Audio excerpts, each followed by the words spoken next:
Votação para a regulamentação do aplicativo Uber é suspensa na capital. Polícia Rodoviária Federal apreende crack dentro do banco de um automóvel. A Assembleia Legislativa aprova a proposta de emenda constitucional que prevê mais recursos do Estado para a saúde.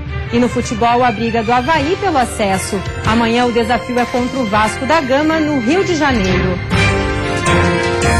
O Band Cidade desta terça-feira já está no ar.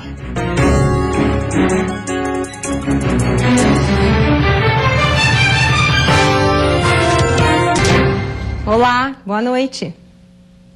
O projeto que prevê a regulamentação do Uber em Florianópolis não será votado nesta semana pela Câmara de Vereadores. A sessão que deveria ter acontecido nessa tarde foi suspensa devido ao segundo turno das eleições. Em coletiva de imprensa, o vereador Guilherme Pereira, presidente da Comissão de Constituição e Justiça da Câmara, afirmou que o projeto de lei que tramita no Legislativo, de autoria do parlamentar Ed Pereira, é inconstitucional. E por isso a comissão deu parecer contrário à tramitação. A inconstitucionalidade do projeto, porque o projeto possui um vício de origem.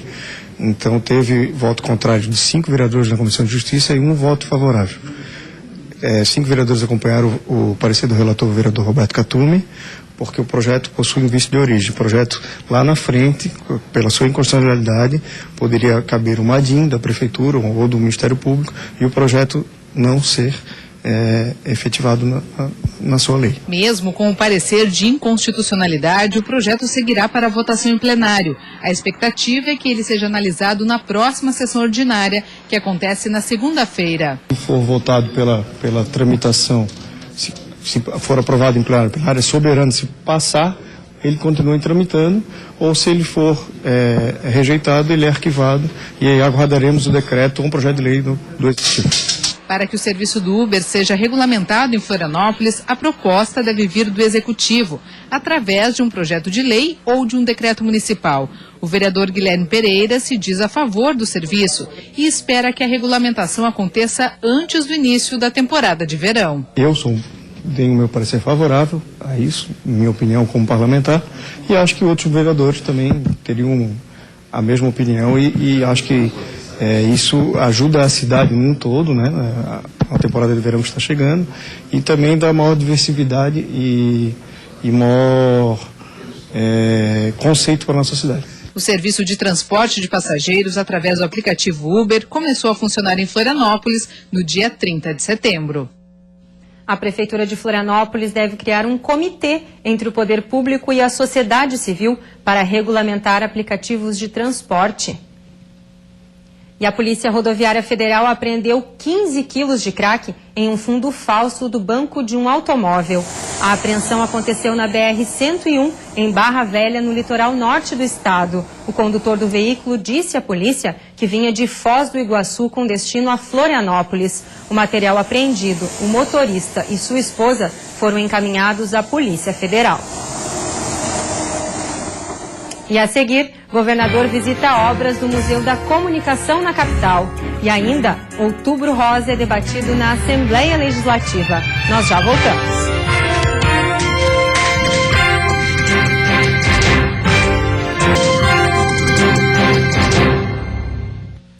O brasileiro está mais cauteloso com os gastos do cartão de crédito. O número de compras parceladas com juros caiu quase 20% em agosto. O susto chegou com a fatura. Dona Cleusa não tinha somado os juros do cartão de crédito ao valor da prestação parcelada da geladeira que comprou.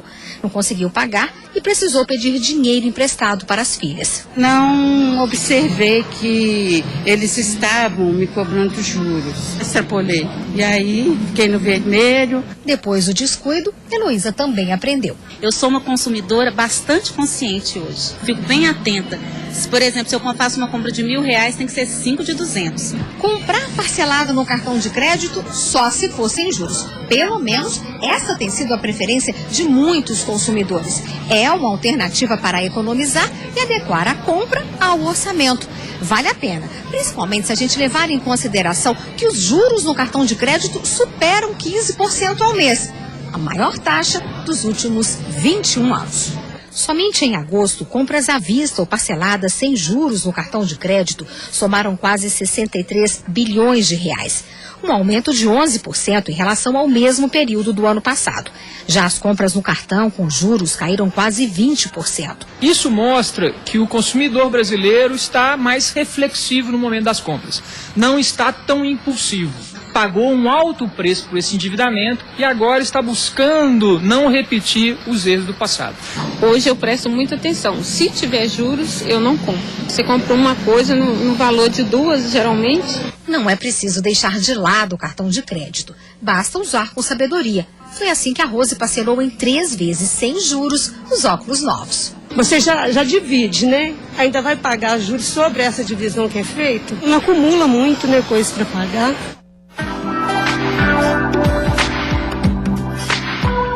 O tempo segue instável nessa quarta-feira, com chuva em todas as regiões. Há risco de temporais, especialmente no oeste e Vale do Itajaí. Temperatura amena. A mínima deve ficar em 14 graus no Planalto Serrano e a máxima em 23 no oeste, sul e Grande Florianópolis. No Vale do Itajaí, mínima de 20 e máxima de 22 graus. Outubro Rosa. A prevenção contra o câncer de mama foi assunto hoje na Assembleia Legislativa. A Associação Brasileira de Portadores de Câncer foi à tribuna lembrar da importância do diagnóstico ágil e relatar as causas apoiadas pela entidade no estado. Temos para comemorar a nossa união, nosso ativismo e a nossa solidariedade. Mas os resultados que nós estamos vendo na atenção oncológica deixam a desejar. Nós temos uma demora incompreensível, inaceitável no acesso ao diagnóstico. Nós hoje temos lesões suspeitas de mulheres com câncer de mama que esperam e esperam. Só em São José temos 874 mulheres esperando há mais de 8 meses por uma ultrassonografia. A AMUC vem acompanhando a Defensoria Pública da União em vistorias hospitalares, além do trabalho em prol da liberação da fosfoetanolamina sintética, conhecida como a pílula do câncer, e do término das obras no Centro Cirúrgico do CEPOM. O convite foi feito pela Comissão de Saúde da Assembleia Legislativa. Nós observamos também em várias audiências públicas que fizemos aqui nessa casa a questão dos mamógrafos em Santa Catarina. Nós temos 88 mamógrafos, nem todos eles estão à disposição das nossas mulheres, principalmente do Sistema Único de Saúde. E a nossa atenção volta-se então para a Secretaria de Estado da Saúde, cobrando que esses mamógrafos, que têm um número suficiente, possam atender as nossas mulheres no exame preventivo para que, porventura, for um diagnóstico positivo, elas comecem o tratamento no prazo estabelecido pela lei, que é de 60 dias. O governador Raimundo Colombo visitou hoje as obras do futuro Museu da Comunicação, em Florianópolis. O prédio, que foi reformado, está praticamente concluído e recebeu recursos do programa Pacto por Santa Catarina no valor de R$2.400.000. O museu vai ter espaço para exposições de artes, lançamentos de livros, cursos, palestras e seminários, além de um auditório e uma cafeteria. Mas o principal objetivo será o resgate e a preservação da história do rádio, do jornal impresso e da televisão de Santa Catarina. Para isso, o museu contará com uma biblioteca e uma hemeroteca para arquivos de áudio e imagens. E a nossa ideia é fazer compartilhada com a FEComércio, com a Fiesc e com a Associação Catarinense de Imprensa. Então, o prédio está pronto, agora nós temos que ativar e entregar ele ao acesso ao público. Vai sediar o Museu da Comunicação e as dependências da Associação Catarinense de Imprensa. O Museu da Comunicação, como vocês estão vendo, nesse formato, que foi o grande entusiasta desse projeto, é o governador do estado. O Museu da Comunicação vai preservar o passado, conservar o presente e projetar o futuro. Por que eu digo isso? Porque vai ser um museu totalmente interativo. E depois do intervalo tem futebol. A preparação do Avaí para o jogo decisivo contra o Vasco da Gama, no Rio de Janeiro. E a expectativa do Figueirense, que precisa voltar a vencer dentro de casa.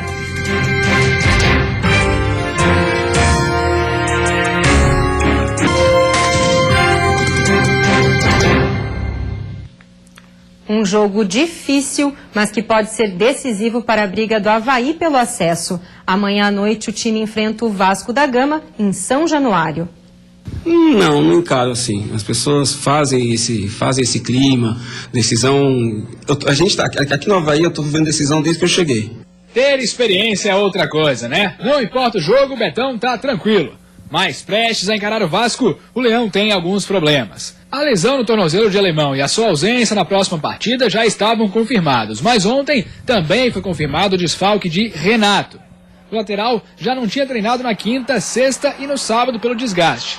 Foi tentar treinar domingo e sentiu a coxa direita.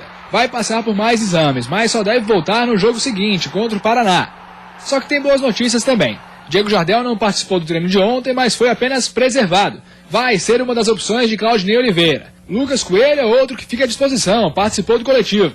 Marquinhos recuperado de conjuntivite, Renan recuperado de dores nas costas. O Leão vai forte para a partida contra o Vasco. E mais forte do que nunca, na zaga. A dupla Betão e Fábio Sanches está garantida e alinhada para não dar espaço para o Vasco. A gente tem uma boa comunicação em campo e isso facilita muito o nosso trabalho ali. Se você conversar, se você entender o seu parceiro de zaga, acho que isso já é um passo à frente para as coisas saírem bem. E no mesmo setor, mais uma boa notícia para a nação azurra.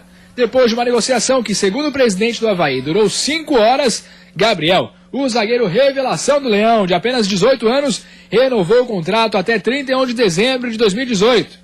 Depois de ser dado como certo no futebol alemão, está confirmado. Ele fica no Avaí. E o Figueirense conta com o apoio da torcida para voltar a vencer no Orlando Scarpelli. Por isso, mais uma vez, a diretoria está fazendo promoção de ingressos. O Figueira precisa quebrar uma sequência de 2 derrotas seguidas em casa, a pior até agora do time na Série A. Para isso acontecer, tem promoção de ingresso. O sócio, por exemplo, pode levar um amigo de graça. Toda a força possível para o Furacão sair da incômoda zona de rebaixamento. O técnico Marquinhos terá a volta de Dodô e do He-Man. Mais força ao ataque do Alvinegro. E olha que essa é uma daquelas semanas definitivas no Estreito. O negócio é aproveitar o tempo até sábado e trabalhar muito para tentar diminuir os 5 pontos de distância da primeira equipe fora do Z4. E depois do intervalo, a Assembleia Legislativa aprova emenda para aplicar mais recursos do Estado em saúde.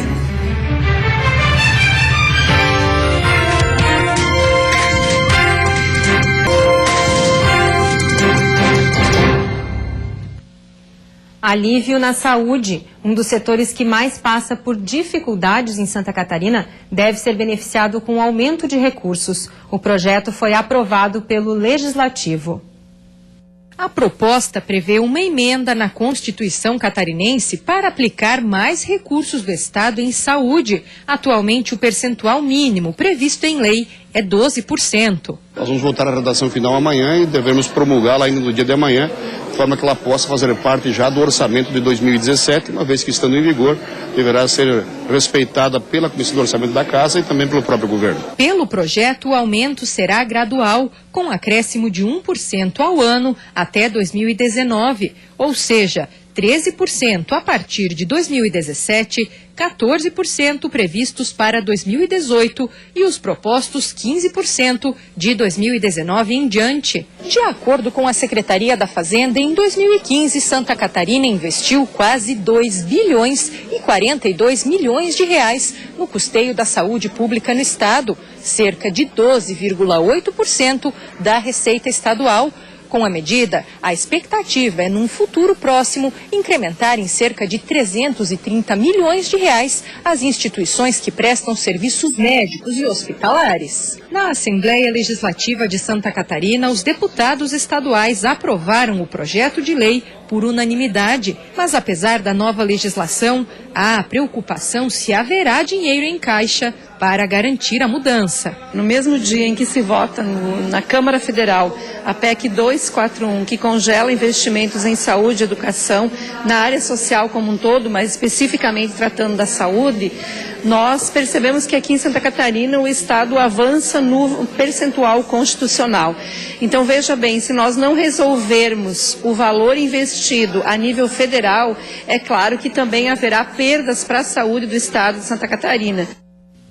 Produtores da Serra estão contabilizando os prejuízos depois de uma forte chuva de granizo. As imagens impressionam.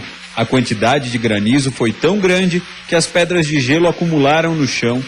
E os prejuízos foram muitos, especialmente para os fruticultores.